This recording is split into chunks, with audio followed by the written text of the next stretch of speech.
Hey, Kenny, this episode of Athletes in Motion is brought to you by OOFOS Recovery Shoes. Yeah, the demand we put on our feet and ankles is tremendous, especially after a long day or an intense workout. This translates into fatigue, muscle tightness, pain, and soreness. And this is where OOFOS shines.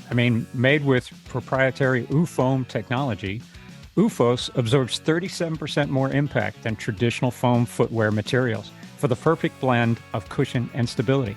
And OOFOS reduces energy exertion in the ankles by up to 47% compared to the competitor's footwear.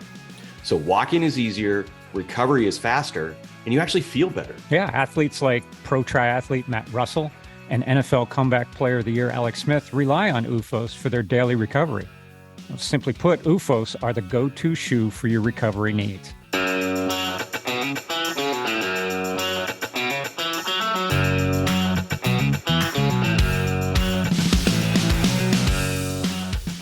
Welcome to the Athletes in Motion podcast, from race to recovery, with your hosts, Tom Riegel and Kenny Bailey.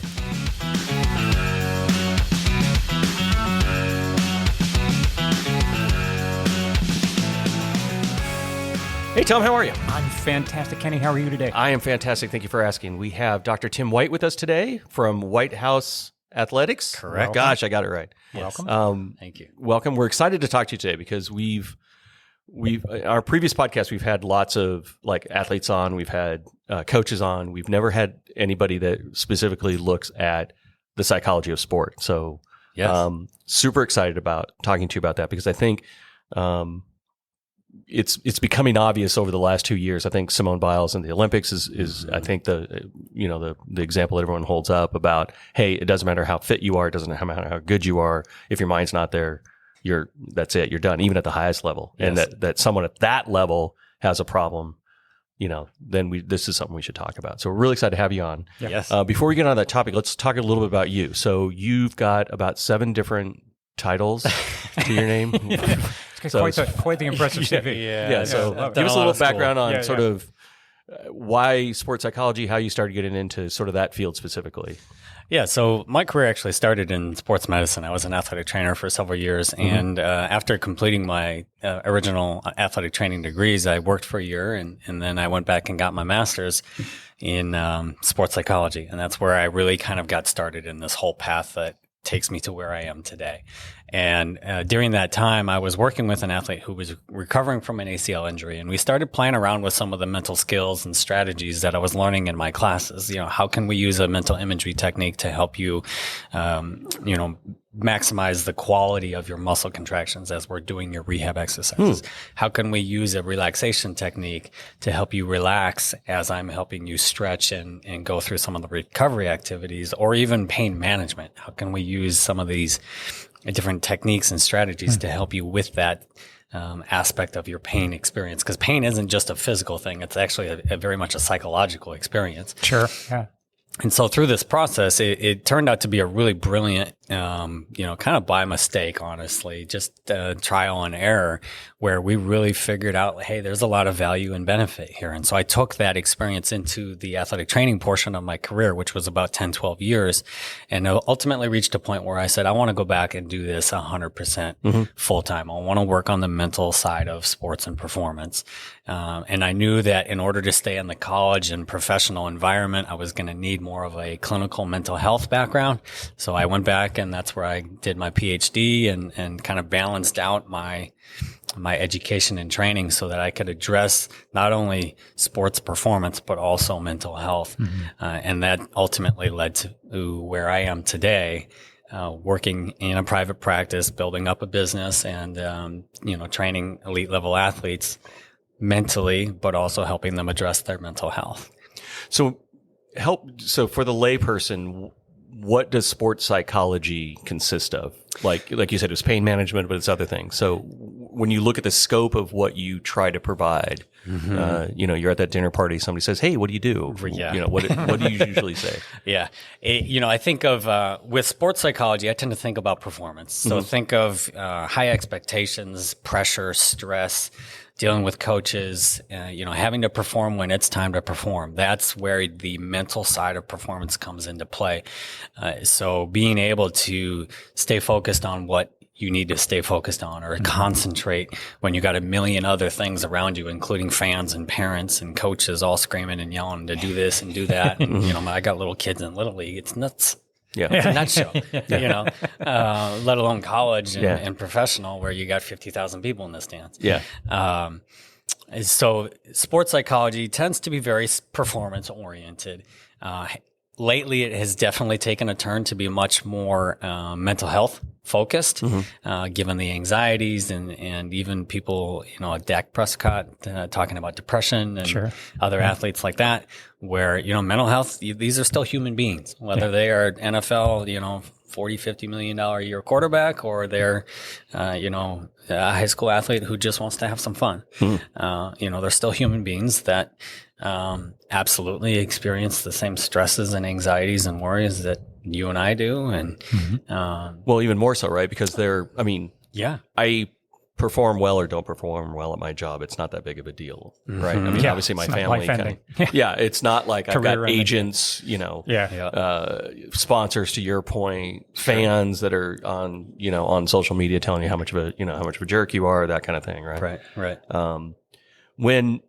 When an athlete comes to you, what would be your range of athletes? Is it high school athletes to professional athletes, or what do you?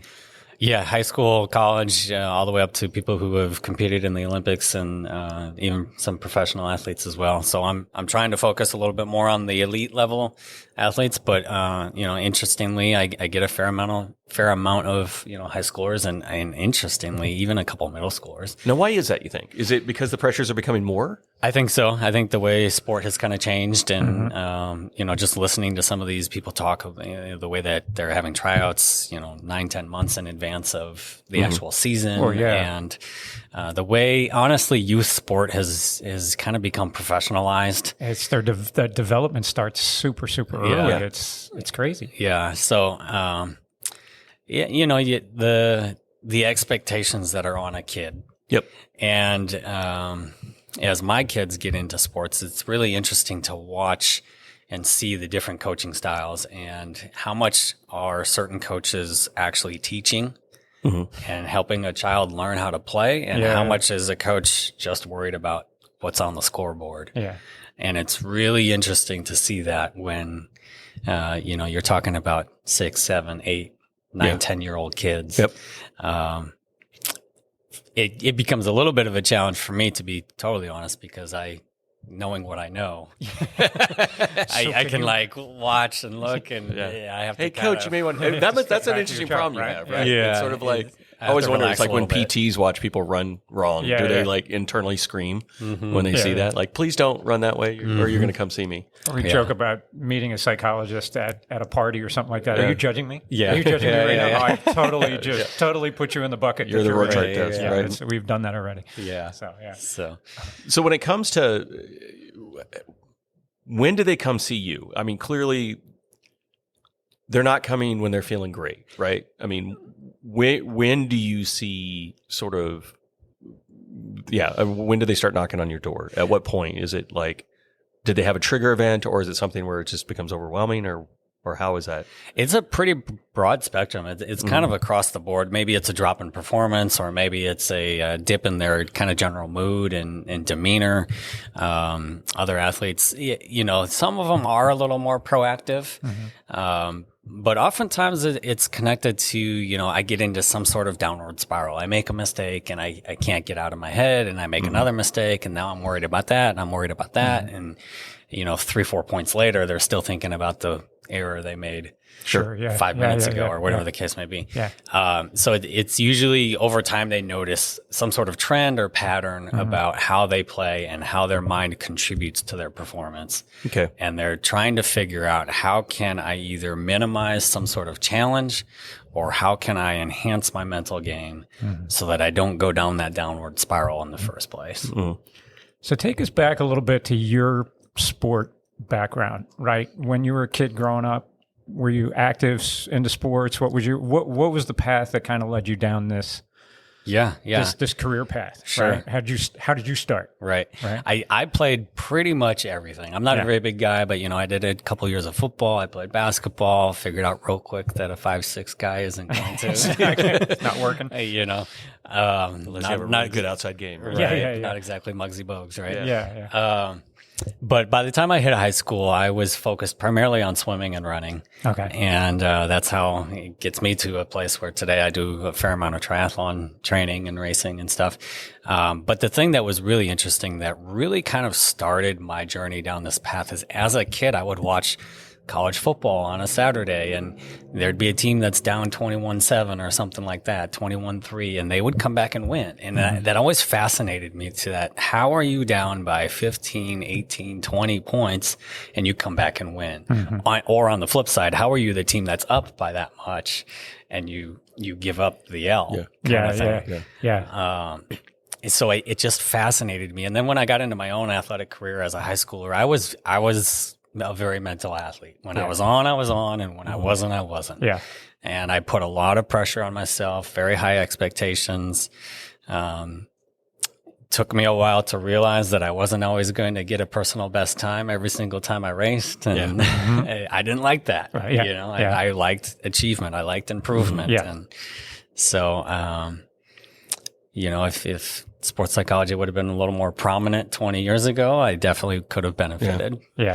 Yeah. So I bet you're dying to talk to Matt Ryan. Yeah. I was going to just losing that Super Bowl. 28-3? Yeah. Just as a Pats fan sitting over there. Always remember that game. Everybody remembers that game. Yeah. Yes. So help us through the process. So someone comes to see you. What does that look like? So, first off, are there particular sports that you see more than other sports? Are there sports are there team-oriented sports that tend to come see you? Are there individual sports which one has more of a mental kind of challenge, I guess? Yeah, it really is a pretty broad variety. I think in terms of any trends that I see, I think it's really just based on what's kind of most popular around here. I feel like soccer and baseball are really popular around the Nashville area. But, you go to, I was in Memphis previously and I would see a fair amount of basketball athletes in that area because it's just a little more popular there. I grew up in Minnesota, so, any connections I have up there, I'm connected to hockey players or, Got it. Of course, football is big pretty much anywhere you go. So I don't really see any like one sport over the other. But there's a theme that goes through that whole thing, right? I mean, on most of them, it's like I'm getting the yips. Is that a good term? Yeah. The yips is like the layman's term. Sure. That's the yips is going to come up more in your baseball, golf, type of sports. I've definitely worked with some athletes there. So it doesn't. It's interesting because it doesn't happen a ton, but when it does, it can really kind of mess with somebody. Well, I think golf, for example. So you got a golfer who's suddenly three putting and he doesn't know why or she doesn't know why. How do you start? This sounds terrible. I mean, do you start like back in the childhood? I mean, where does it? Where do you generally start? How does that process look? Well, that's why I think it's really important to distinguish mental health from sports performance. There's a lot of overlap. But in a case like something where we're talking about the yips here, that is often more performance oriented. And so what we're doing is we're breaking down the skill and going back through and incorporating movement. That's one thing that I think I try to do and try and kind of not necessarily, I mean, it sets me apart from other clinicians, but I don't do it because of that. I do it because that's what helps people is be very active in what we're doing. So we're not just sitting in a chair and talking for an hour. I will take that baseball player or that softball player and we'll go out on the field and we will literally break down the process of throwing from third base to first base into the most basic concepts and help them rebuild this skill. They don't need to rebuild their ability to throw 90 feet, but they do need to rebuild their ability to trust that their body can do what it naturally knows how to do. And so by taking them through that sequence of gradually increasing the kind of stress of the situation. Mhm. And helping their brain relearn that they can handle the stress of that situation.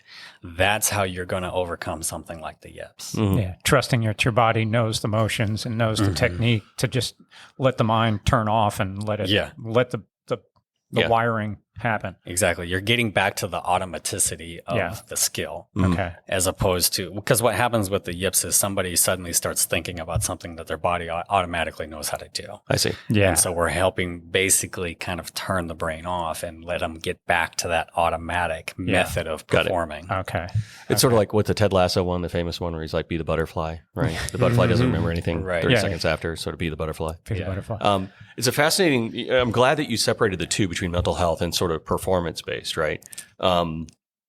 What percentage do you see of people that are dealing with mental health versus performance? And I know that you may not be able to separate the two. Sure. But on your initial kind of assessment, when someone comes in saying, hey, I'm having a problem with this, is it generally, do they start with, I'm having a problem with performance, or do they generally say, I'm having a problem with just the bigness of it all? Yeah. I would say it's probably about 50-50. Okay. I get some people that contact me and just, they'll flat out lay out a story of depression or anxiety or, OCD or something like that. And part of why they are pursuing me as a clinician is because of my sports background. Yes, I have depression and I'm a football player or I'm a basketball player or whatever sport they may play.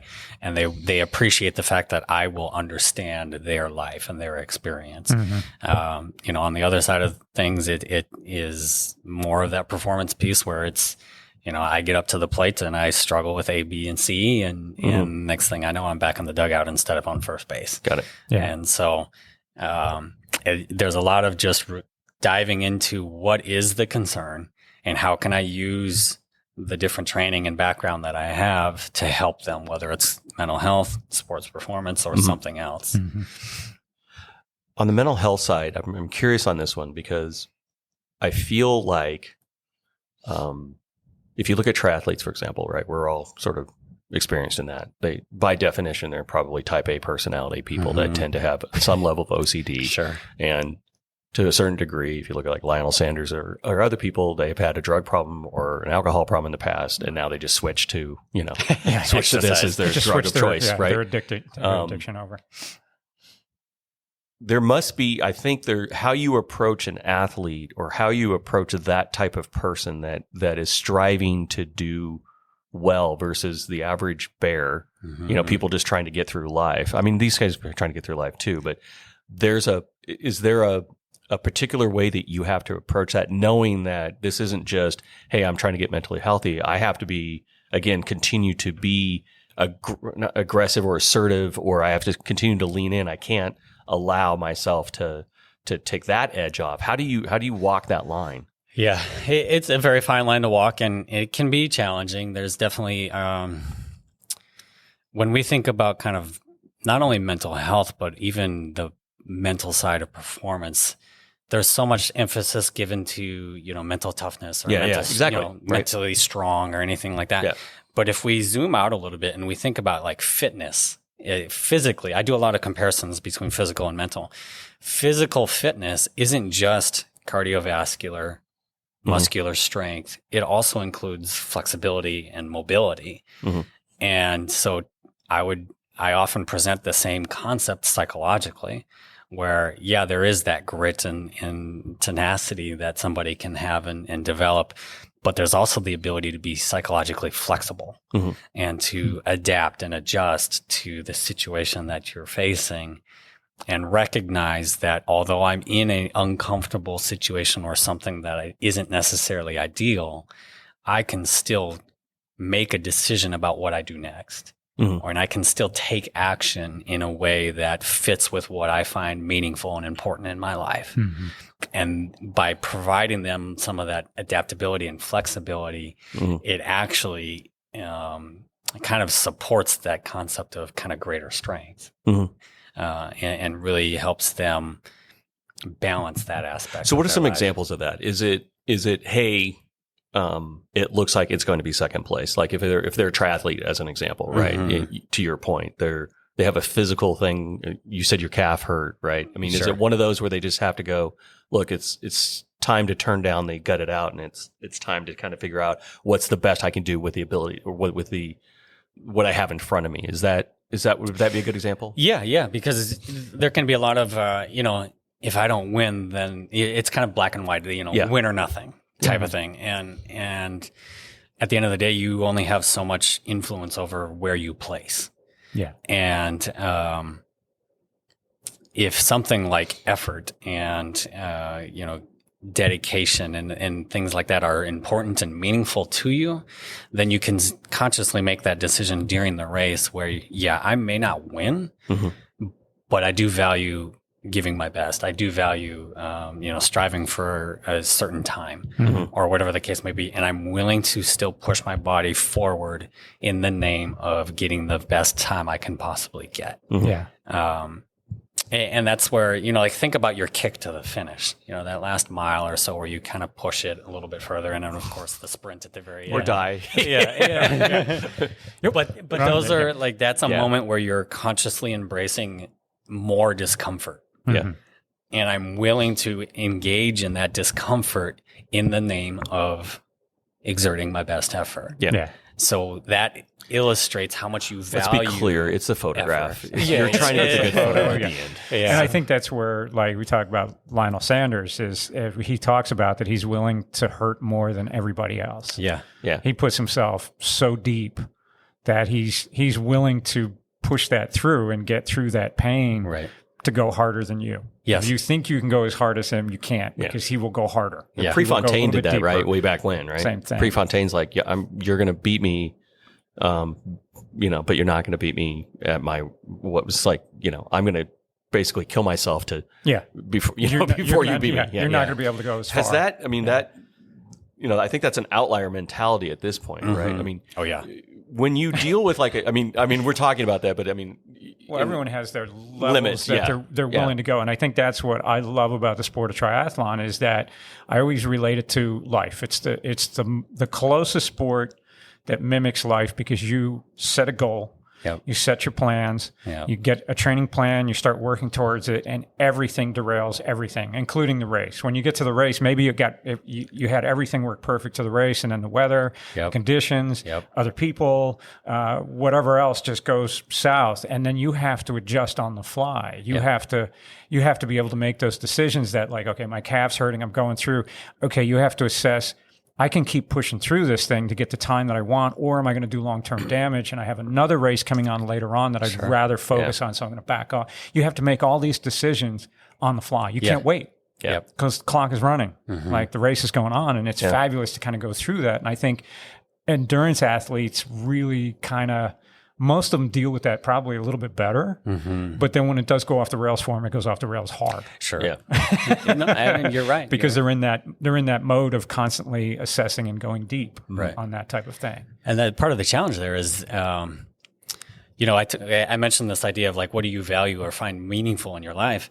And oftentimes people want to just kind of hyper focus on one specific thing. But as we think about the example you just gave, you're highlighting that, okay, there's multiple things that are important and meaningful. It's not just my effort. It's not just my time. It's not just my health in this moment, but my long-term health. And okay, what about the next race? And what about the money I paid for that next race? And now, I've just spit out half a dozen variables that are going to influence my decision to push or to back off. Yeah.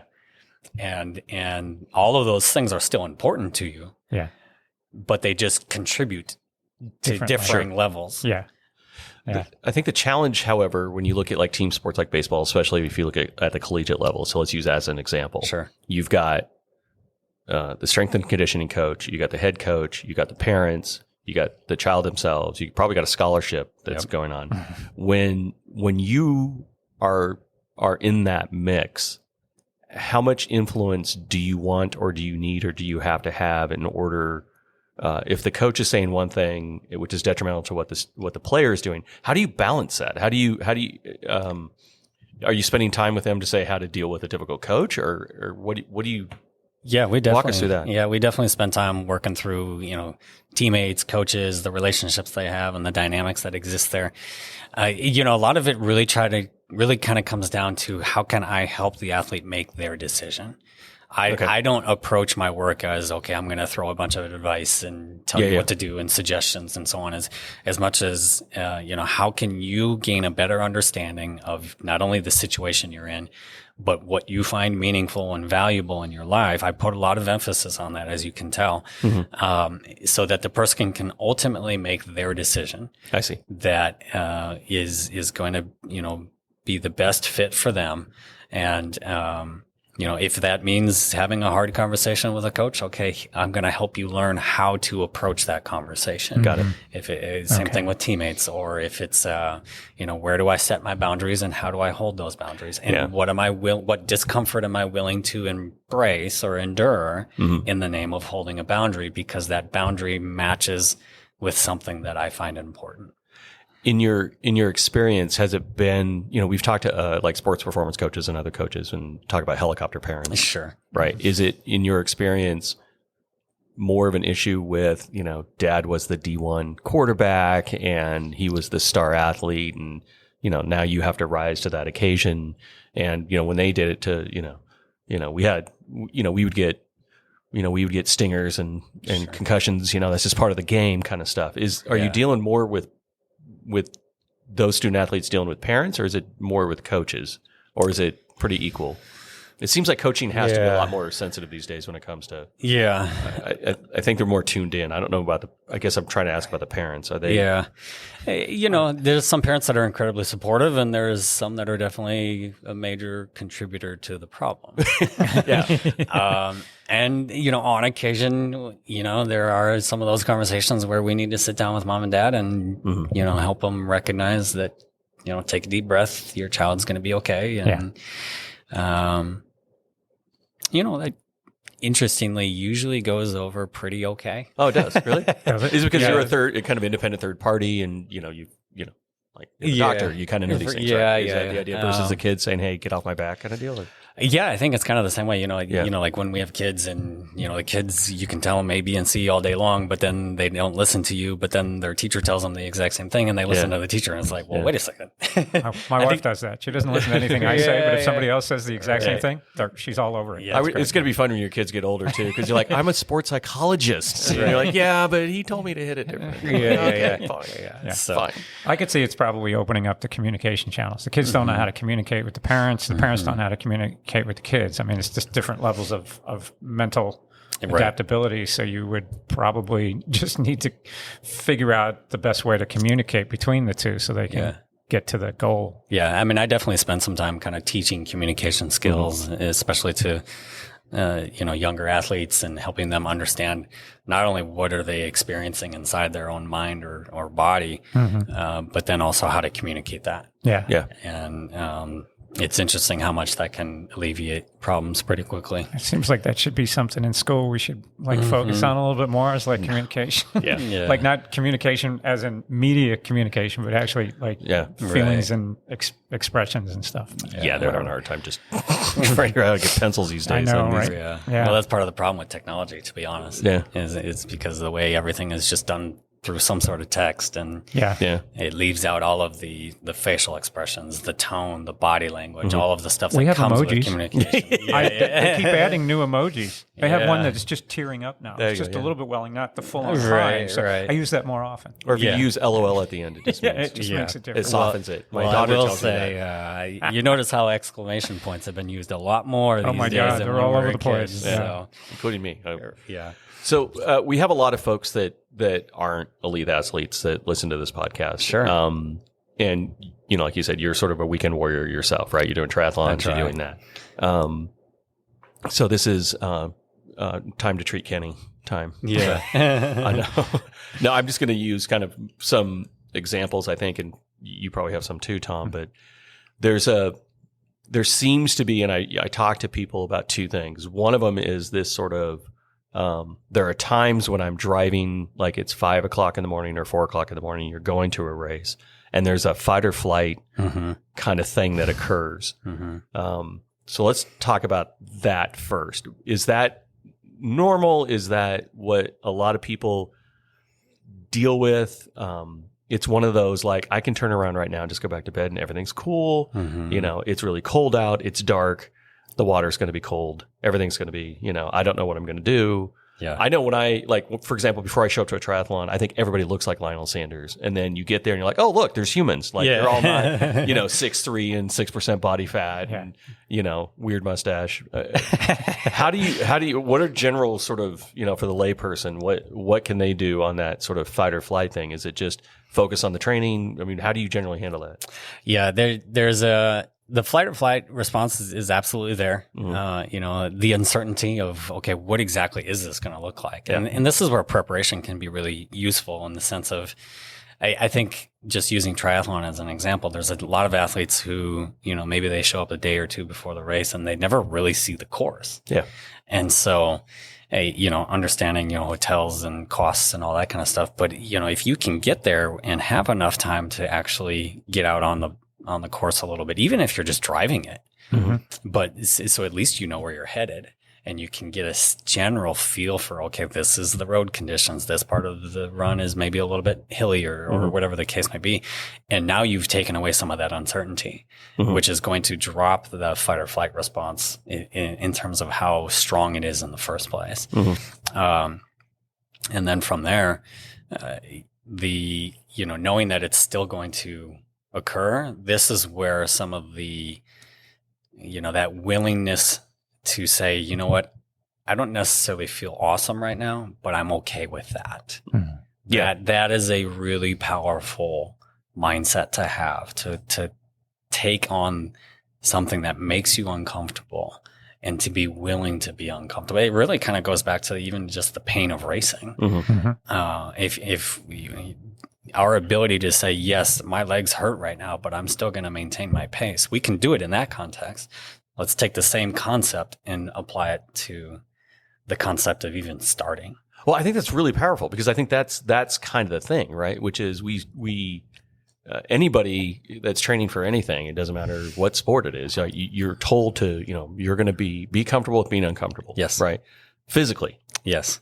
But I think that notion of, it's okay to be nervous and scared. It's okay to be unsure. It's okay to do that and to not just try to push those away, but to just embrace that and say, hey, this is part of the process. This is part of the, And I think you want a little bit of that. Yeah. You want a little bit of that anxiety because that's I don't know what the best description of it, but you want a little bit of that because it's that unknown that fires you up. That's why you're doing it. Well, what I tell people is that the anxiety or even the fight or flight response, like there's literally energy, adrenaline flowing through your body. Like, so the concept that I share with a lot of people is that our emotions come with energy. And how do we use that energy? Is it something that we need to run away from and holy crap, I can't deal with this because it's too anxiety provoking? Or is this something that can actually stimulate me and help me move forward? Think about the last section of the race where, okay, there's someone who's maybe 10 or 15 feet behind me and I'm not going to let them pass me. Yeah. There's that anxiety of someone's behind me and they may pass me, but I'm going to use the energy that comes with it to force to motivate myself yourself, forward. to kind of For a baseball player, the anxiety that comes with needing to get a hit or something like that. Well, you're a pitcher, you got somebody on first and third, right? You got to to your point, you got to trust the fact that your curve's going to hit the Right. And what is it with those players that are always the clutch players? Like they're almost not that good unless it's a situation where it's a do or die, and somehow they come through with that. Yeah. But when it's not that, they just don't seem to have the energy to really focus and kind of go through that. So it's kind of interesting that way. They need that in order to play their best. And if they don't have that, they play good, but maybe not that level. Yeah. There's a lot to be said about how we perceive the situation. Some people love those moments because it's an opportunity to them. Yeah. A lot of people run into those pressure-filled situations, and for them it's, oh crap, if I fail, it means X, Y, Z. Yeah. Whereas for someone who thrives in those situations, it's much more of, here's a chance to go show what I can do. Here's an opportunity for me to perform.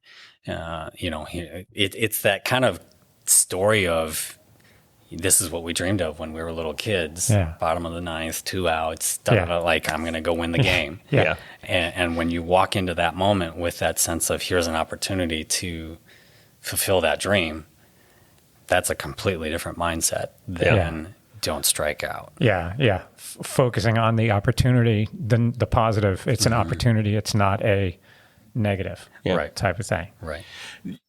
Yeah, and I think it feeds onto itself, right? If you do it once and you're successful at it, then it starts feeling good, and the second one you're successful at it, right? And I think your definition, your personal definition of failure comes into play with that too. What is failure? I mean, failure for us is like in triathlon, it's like there's no paycheck, there's no sponsors. There's no, even if we had sponsors, like it's like if you don't perform your absolute best that day, it's like, well, life goes on, right? We're good. On a professional elite level, then there's a little bit more failure to it. Maybe you let the team down, maybe, it affects your paycheck or something along those lines. But ultimately, as long as you're still alive, I think it's pretty good. Yeah. You're doing okay. Yeah. And there's a lot to be said of, the fear of failure that people have. And this idea that, failure is this absolutely terrible thing that must be avoided. When we get into that idea or that headspace where it must be avoided, you're building a whole nother problem. Oh, yeah. On top of the possibility of failure. And there's a lot to be said of like failure is absolutely possible. And, in a sport, I'll just kind of go back to baseball. Like it's actually probable. Yeah. You're gonna get out. It's more probable you're going to strike out than you are going to hit. 2 out of 3, 3 out of 4 times, you're going to be going back to the dugout. Yeah. Like, and the more we're able to work with that reality and recognize, yes, it's not only possible, it's probable. And I'm willing to work with that and still take on that challenge. So the other one that seems to come up, and this one came up to me as well. Well, it's the same thing, and I've said this on other podcasts, right? I signed up for an Ironman.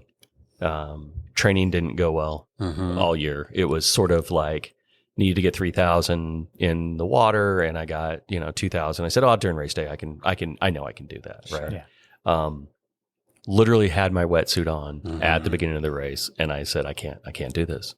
Yeah. And there was this giant imposter syndrome. Like I didn't earn my way into this race. Sure. Right. I didn't do the training enough. It's going to be, I don't think I was ready for the pain that was going to come before me because the training was bad. It wasn't, hey, I've done training. I know it's going to be painful. I can lean into that. Right. Sure. Because, I have confidence with that. There's this sort of imposter syndrome that is even at the elite level. I would assume that happens as well. Is that something that is also you deal with? Yeah. It's surprisingly more common than you would think. In what way?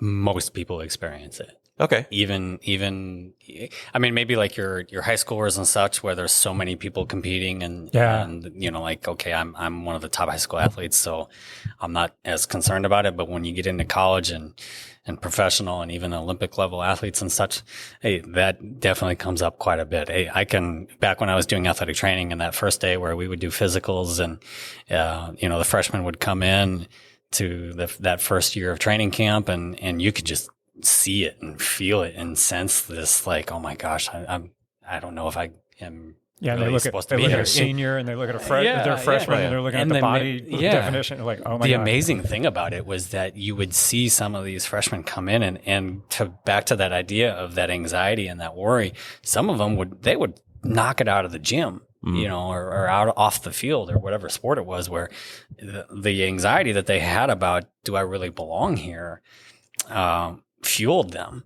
And they, and in a lot of ways, they would outperform some of the upperclassmen. And then once they kind of realized, okay, like I can hold my own and I actually do belong here, suddenly, they would kind of come back to earth a little bit. But the same thing at the pro level or again, the Olympics, because you're exactly like you're saying, you're looking around and you're saying, okay, there's that guy. Oh, there's that guy. Yeah. And you've seen what they've done over the years. And we need to remind ourselves, like, and that's still a human being. Like they're not a god. They're not, okay, they're on a bit of a pedestal, but the pedestal maybe is here instead of up here. Yeah. Well, it seems like first year pro players, like hockey, like you said, you dealt with hockey players. Yeah. I mean, first year football players, they always say that the speed of the game is completely different, right? Because I'm sorry, but if you're, SEC football, if you're like Alabama, for example, I mean, 8 of those guys are already NFL level players, right? And so they're the best in that region. I know I'm probably pissing off Georgia fans, I'm pissing off a lot of people, but as an example, right, you get those elite folks that come in and then you get to the pro level and you're slow compared to what these guys are doing. I mean, you're going to have a few standouts, but, do you see those people are those the kind of people you also kind of see when they go into first time into hockey and they see the actual speed of now I've got, I'm 20, 21. Well, hockey's even younger than that, right? Yeah. And they're like 32-year-old guys that are just, like you said, been at this for 15 years plus. And I mean, they do this in their sleep. Yeah. Let me ask, I guess the question I'm asking is we had Stacy on here, who's a sports and performance coach, and he was telling us that you can tell that sort of 0.5% elite athlete. And he was talking about it from a physical standpoint. Like you can tell. Yeah. Right. Yeah. That these people are committed to it. And we were talking a little bit about, parents and pressure and, how do you make sure to keep a kid balanced, that kind of deal. When people come see you, do you know, like this person doesn't have the mental fortitude to be able to do this? Or, I mean, can you tell that? You can tell where they are in the development of their mental skills. Okay. And I think that's a really important point to highlight is that, a lot of times people walk into sports and they think about mentally tough and things like that. And they assume that either you have it or you don't. Yeah. First of all, that's not true. Secondly, these are skills and strategies that we're developing the same way you develop your strengths, the same way you develop the curveball, the same way you develop your, you kick to the upper corner, or your slap shot, or whatever your skill set may be. You're developing and training your mind to do the different things that we're trying to achieve, whether it's focusing on a specific element of the ball, or whether it's your ability to eliminate distractions, your ability to elevate or bring down the level of energy and adrenaline that's flowing through your body. That's all stuff that you can literally modify and adjust through mental skills and strategies. I didn't think about that as controlling your level, throttling it. Well, is that what they mean by when they're slowing the game down? Is that an example? Well, I think in that instance, what's happening is their ability to process information is getting better. Okay. And so when you think about, diagnosing a play as a defensive player on a football field or whatever, your ability to take in information, filter what is important and what's not, and make a decision about what you are going to do next based on that information. That's a mental process that when they first get there, their mental process occurs at this speed. Yeah. But as they settle in and get used to the game, what's happening is that their ability to process information is actually getting faster. Sure. And then confidence gets better. And calm a little bit, down a little bit. You trusting your abilities and recognizing, okay, I can do this. And it goes back to some of that imposter syndrome. And okay, I can handle my own. Have you had an instance where you had to tell one of your clients hey, you're not going to make it? You're not going to make it. I have had that conversation. Don't quit your day job. What was that? I mean, why? I mean, obviously not in a lot of detail, but what was that like? Was it just sort of like? It was. There's more of a. If anything, it's more of a. You're not going to get to where you think you're going based on what you're currently doing. It wasn't so much you have zero ability. No, everybody's got ability, but it's ability to perform at a level versus where you are now and where you're trying to go. I know enough to know what needs to happen to get there, and what you're currently doing is insufficient. It's a nice way of putting it. Yeah. Maybe you want to brush up on your resume. Right. I've had to have that conversation a couple times. Yeah. So let's take it back to a macro level. I think there's an interesting phenomenon that's occurring, right? And we talked about before we got on is around, Venus Williams, Simone Biles, Tom Brady's talking about mental health. People are talking. Michaela Schifrin. Yeah. What I think we've assumed that everybody, I just watch track and field or you watch, swimming events. You think everybody's just robots at some point in time, right? They go out, they perform what they do. If they don't win, they're disappointed, but they, okay, well, need to do better next time kind of deal. There is definitely what was it that, in your opinion, over the last few years that finally cracked open that these are actual human beings that no, we can't just walk out and smack a ball, a tennis ball like we every time, and it's perfect every time. And if we fail, we're okay with that. Yeah. When did it become, was it because of, is it the societal thing that really took it over the edge? Was it the internet that took it over the edge? What do you think, what do you think caused that to finally say, hey, enough is enough? I think is there a book? Yeah. There really isn't, one thing for sure. Yeah. I think it's a combination of variables. I think there's definitely the way in which athletes are much more empowered these days. If you think about, 40, 50 years ago, before the age of free agency, you were drafted to a team, and that's essentially where you played for your career.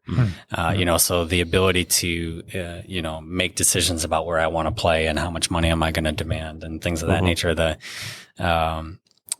it's essentially empowered athletes in a way that they didn't have many, many years ago. And I think that supports or facilitates some of their willingness to speak out about other issues, whether, during the, 70s, 60s, 70s, whether it was race related issues or even again, these days where that stuff has come up again in a more prominent way. But then, kind of mental health, I think there's just been much more of they've reached a point where they're willing to say enough is enough. And breaking down stigma, recognizing that, mental health is part of the larger concept of health. Yeah. And our willingness to start talking about it and certainly having higher profile athletes come out and talk about it. That certainly helps. Yeah. Do you think the change in coaching styles, we're learning more about performance, that's been changing the way coaches actually coach, right? Instead of the just buck up and do it. I don't care if your leg's broken, keep running type old school scream, yell type thing, that now the coaching model has changed a little bit. And that's kind of, you're dialing more into the mental side of it. So maybe that's bringing a little bit more, because coaching has to change, and it's slowly changing. Unfortunately, on the lower levels, it's not changing fast enough as far as I'm concerned. I don't have kids, but from the things that I hear and been reading through, that's a huge thing. And maybe this is bringing that to the forefront. Yeah. I think there's definitely an element of, a lot of these coaches went through that old school stuff when they were kids, and they don't want to, they didn't like that. They didn't enjoy it. They didn't find it useful or valuable. So they want to provide a different experience. And that's certainly not everybody. There's absolutely the people who, well, this is what my coaches did, so that's what I'm going to do kind of thing. Yeah. But there are enough people getting into coaching who are, conscious enough to adjust and use their style instead of just copying what they went through. Yeah. And the way you kind of bring up basically sports science and the way that we're getting so technical with the ways in which we can advance training and maximize what the body is capable of doing, we're recognizing that the mental piece has to be considered as well. It's huge. So that's definitely making a big impact as well. Yeah. So a couple takeaways for our audience. What would be kind of a couple of juicy nuggets when it comes to sort of, like I said, weekend warriors? What would you recommend to those guys, those folks that are out there that are trying to, push a little bit, get better? We had a bodybuilder that was in here a little while ago. He's in his 40s pushing, Sure. That's a whole nother game, right? Man. Right. Any kind of pearls of wisdom you want to throw out? Hey, I'll go back to something we brought up earlier is, get comfortable being uncomfortable. Yeah. And I know it's a little bit of a cliche, but the ways in which we can experience discomfort and be okay with that is really, really important. Not only in terms of sports performance, but I would even put that out there in terms of everyday life. I think COVID has really highlighted how scared we are of discomfort. It's we're all about comfort. Everything we sell on TV, everything you take a pill for it. If it hurts or if it's this, take a pill for it. Do this, get a comfortable couch. Why don't you lay down? Why are you standing? All of that goes to comfort. Can someone explain to me, however, the most comfortable thing we did was hoard toilet paper? Yes. Why that? Right? Like of all the things to seriously, when it gets down to it, I guess basic, Pavlov's, hierarchy. Sure. Food, clothing, shelter, toilet paper. paper. Yeah. Hoard that first. I don't know why, but Yeah. But know. I mean, it's just and there's nothing wrong with comfort. Yeah. But it's our obsession with comfort. Yep. And our unwillingness to experience discomfort. Like I said earlier, like that unwillingness to experience discomfort, we create our own problems. Mm-hmm. It's like pouring gas on the fire. We take something that is, essentially a candle sitting on the counter here. And next thing we know, our mind is treating it like the kitchen's on fire. Yeah. Well, I mean, we have the most obese society in the world, right? That and it's doesn't because help. we like comfort and convenience. Yeah. And uncomfortable is not fun. So, Right. I'd rather do that. Yeah. It's ridiculous. Yeah. Sorry. So we talk a little bit about communication and stuff. So one thing I think of, we were talking about the athletes and using triathlon, the longer course athletes and how we adjust on the fly and kind of going through. When you get the first time athletes, they're the all in for their goal. Sometimes it's a one and done, well, say long course or Ironman distance race. How can they deal with that a little bit better? Especially I see a lot like working with athletes that it becomes very stressful for the family because they become so narrow focused on this one big goal. And it's a big goal. I mean, it's hard. Oh, yeah. And to get to that point, what are ways that they can adjust, maybe open up the communication or open that up a little bit to see the effort that they're putting in, but also what their family has to go on? Is there techniques or things that they can run through in their head that like maybe they can see a bigger picture instead of zoning completely in on themselves and their training? Yeah. You bring up a really good point. I think it goes back to when you make that decision to sign up and having a conversation with the people around you and what is it going to take to train and be prepared to do something like an Ironman, and establishing a bit of a kind of system or plan where, hey, if we start kind of trickling down this path where we're starting to have issues or trouble or whatever, I need you to help me be accountable. Yeah. And help me zoom back out. Yeah. Because the zooming in, I think, occurs over time. Sure. As you get closer and closer, it's that much more important. And I need to get this training session in. Out. And so to have somebody who can kind of point out like, hey man, I need you to zoom out, or, we need to remember that A, B, C, and D are still priorities on top of swim, bike, run. Yeah. Yeah. My first time Ironman athletes, I try to give them a roadmap where we see the progression, right? Here's where your race is. Here's the week. And then I circle certain weeks that I go, this is when your family's going to hate you the most, right? So you need to be aware of the fact that you're being kind of an ass. Yeah. Right. And you're going to be hangry and you're going to be tired, but you still need to give them their time. Yep. And I try to really work them through that only because I did that. On my first, I've been doing this for almost 20 years. But I've only done like 4 Ironman distance races. The first one that I did, I get it. I look back and I went, yeah, I was pretty all about me, right? And it was like, because we're getting through this goal and any injuries. And so I kind of get that. And I get a lot of people that ask me now is like, well, how did you deal with that? How did your wife deal with that? She's super, super supportive. And I think after that, I got better at recognizing what she's doing and making sure that like she's home by herself on the weekend because I'm out doing a 6-hour bike ride. Sure. And then I come back destroyed. I just want to eat. And I just want to lay there, right? Well, I can't do that anymore, right? I come back, I eat more, and then as long as she's feeding me, we go wherever she wants to go. We take hikes, we go wherever. I'm just hanging on, and I just go suck it up because this is what you have to do in order to have that balance. So that's, always looking for tips and tricks that we can give the athletes to be more aware of the situation, I guess. Yeah. Yeah. And the social situation. Yeah. And in a way, it kind of takes me back to that concept of what do I value and find important? Yeah. How important and meaningful is my marriage? How much do I value the other person in my life? Or, if you have children and things like that, and so what am I willing to do in the name of ensuring that they don't feel forgotten and left out while I go through this process?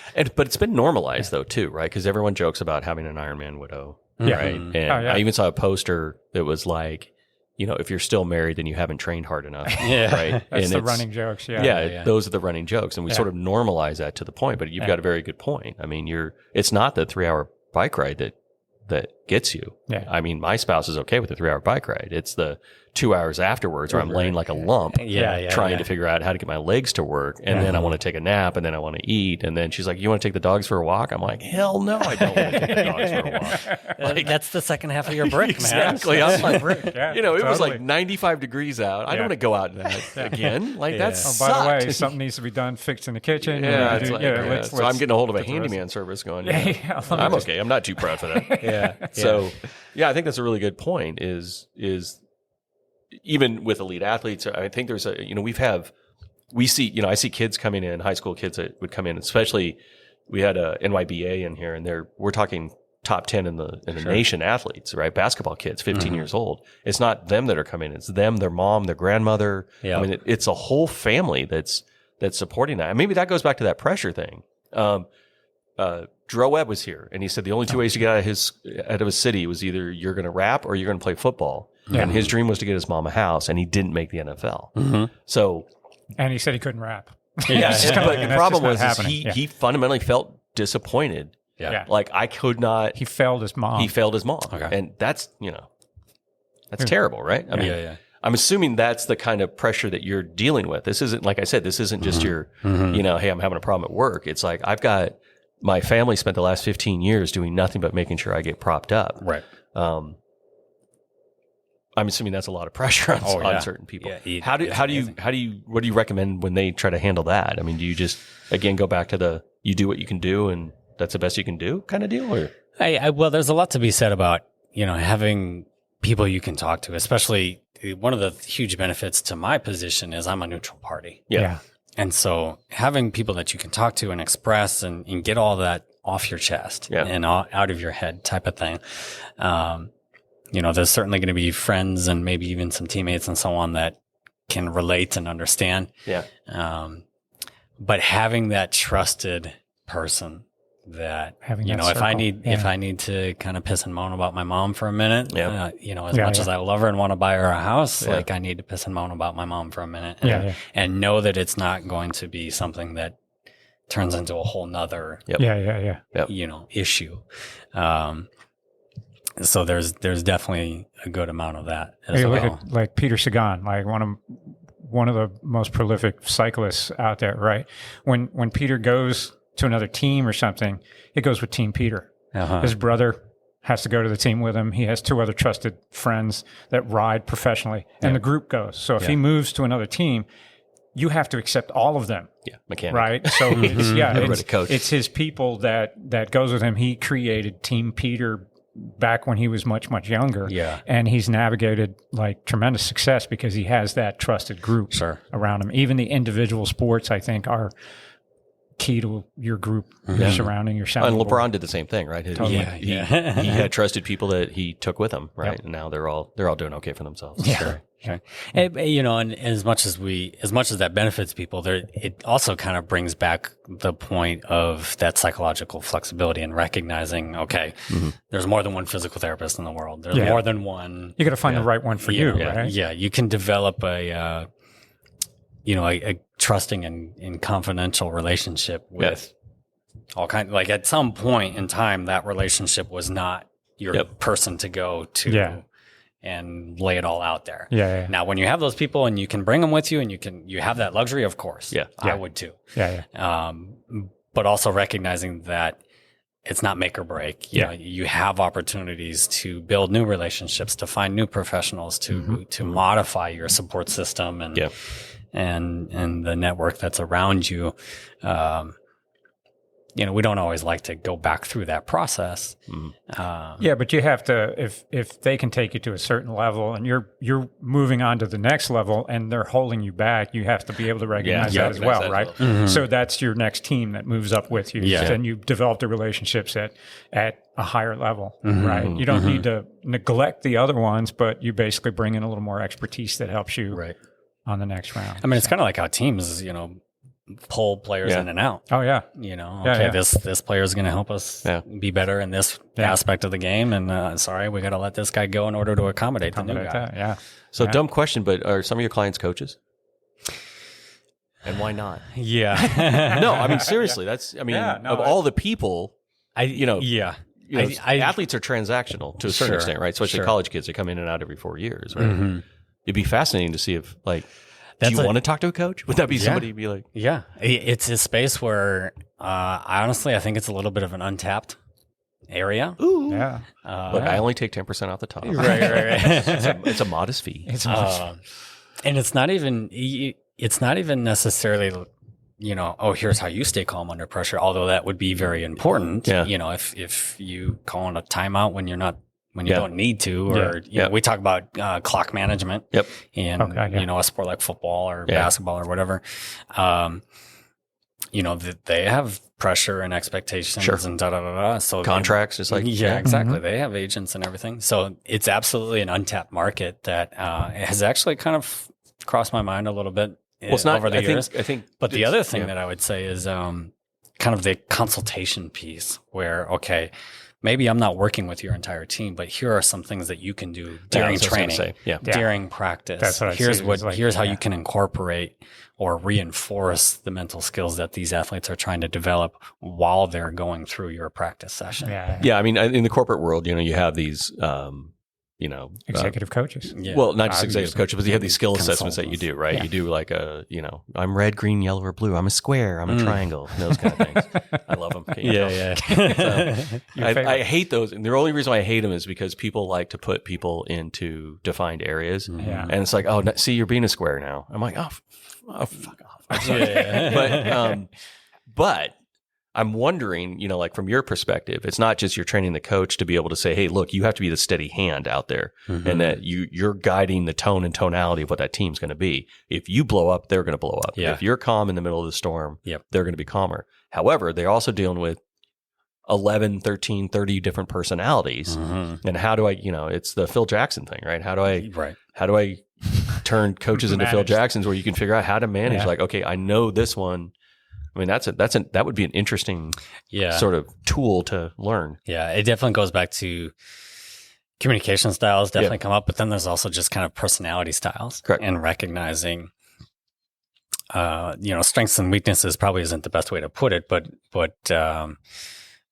when person A has personality 1, mm-hmm. These are things that are going to trigger them. These are things that are going to stimulate them. These are things that you can do to help bring out some of that effort and that motivation. And that's a big part of coaching that I think gets underestimated quite a bit, is that element of motivation. Correct. And how do I get somebody to do something they don't want to do, especially when it hurts? Mm-hmm. And being able to recognize, this is the type of athlete I'm working with, and here's how I can push them or pull them. Correct. And what their motivation is. It could just be, like you said, I have that one player that does want the ball at the end. I have another player that doesn't want the ball, but loves the process of doing that, right? Yeah. I love the team management of it, right? I'm the point guard. I really enjoy, being that person. And then I'm going to throw it to the Jordans, the world, or the LeBrons or the Kobes, right? That we'll let them do the shot. But I'm going to make sure that, that's a motivating thing too. It's a very, wow, you got like a lot. That's just fascinating. Yeah, it's awesome. So that's pretty cool. So how do people get a hold of you? Are you on socials, or what's your website? We'll post all this stuff up as well. Right. Yeah. So my website is whitehouseathletics.com. Okay. Email address is Tim.White at whitehouseathletics.com. Phone numbers and contact information are on the website. Socials, we're on Facebook. We're building out and we're actually in the process of redoing our website. The URL will stay the same, but with the new website will come additional social media and resources. You go on TikTok? You go on TikTok? I am not on TikTok. No dancing? Dang it. No dancing videos? No. Oh, thank God. Right. The other way a lot of people actually find me is a website called Psychology Today. Oh, no kidding. Yeah. That's a great resource, whether an athlete or, otherwise. That's a space where people can go and find mental health professionals for whatever need they have. And you can filter by, hey, I'm looking for a therapist who specializes in this type of therapy, or they specialize with this type of concern, or, of course, for me, it's athletics. So it's actually a pretty useful tool. And I do get a fair amount of people that find me that way. Okay. Nice. What types of people do you want to call you? And is it sport specific? Most of my work is with athletes, higher end, high school athletes, college athletes, pros. Okay. That's my niche. I also spend a fair amount of time with injured athletes. Going back to the sports medicine portion of my career, I have a very unique understanding of the injury process, especially the mental side of recovering. And the stress and the worry and frustration that an athlete goes through. Yeah, that's a whole other show we need to talk about. But unfortunately, we didn't tap on that one. But that would be that's a big deal. There is absolutely a psychological component to recovering from an injury. So that is an area of expertise for me. But again, healthy or otherwise, athletes is my space. Okay. Great. Cool. Well, thank you so much for being on. We learned a lot. This was fantastic. Yeah. So we'll have to do it again. Yeah, for sure. Maybe we'll do one specifically on injury psychology. I mean, because we get a lot of injuries ourselves. I'm imagining. And all that. So really appreciate you being here. Thank you everyone for listening and watching. Give us some feedback, thumbs up, 5 stars, whatever you feel necessary. And we love the feedback. So as we keep improving and moving on with this. So thank you, everyone. Thank you so much. Yeah. Dr. Tim, Kenny, and we'll catch you on the next one. This episode was brought to you by OOFOS Recovery Shoes. Hey, if you haven't had a chance to experience OOFOS recovery shoes for yourself, you're missing out on how great your feet can actually feel. Just click on the link in the bio and get your pair of OOFOS today.